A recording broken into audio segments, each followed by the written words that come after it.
Здравейте!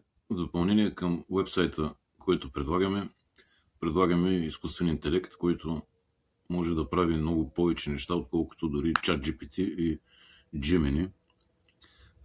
ChatGPT може да прави това, което прави този изкуствен интелект, но цената, на която може да го прави, е доста по-висока от тази, която предлагаме ние с този изкуствен интелект.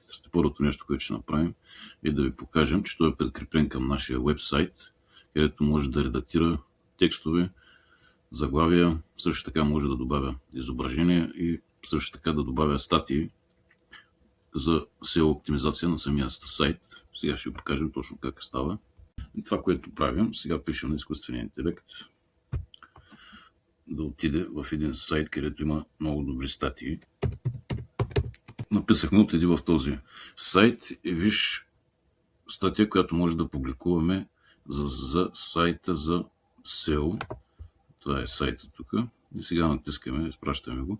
Тук сега ще видите, това е интересното, че примерно тук имаме собствен браузър. Сега ще ви покажем как работи самия интелект. Ето, това главо ще натискаме и тук така излизаме. И сега ще го видим действие, как изпълнява това, което правим. Дори ще има текст, ето, написане какво смята да правим. Отива в сайта. Ето тук да без намерила статия, която може да ни послужи за да публикуваме в нашия магазин. Казахме на изкуствения интелект, че сме одобрили статията и ето сега започва демонстрацията. Отворих магазина, сега отивам към статията. Ето, публикувала е, готово. Публикувана е.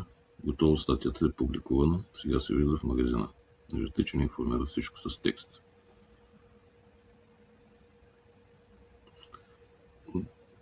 Друго, което може да кажем, това сега, ние сме го задали просто да видите как работи с самия изкуствен интелект. Не е нужно да виждате примерно.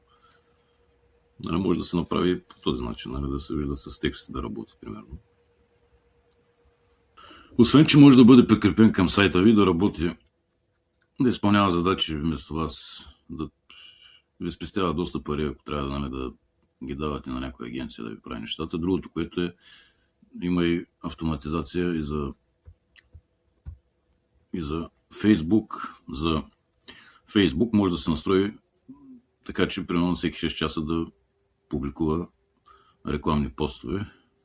Ако имате бизнес страница, става въпрос за страница, която е бизнес в Facebook. В Instagram страницата също може да се прикрепи и да публикува съдържание.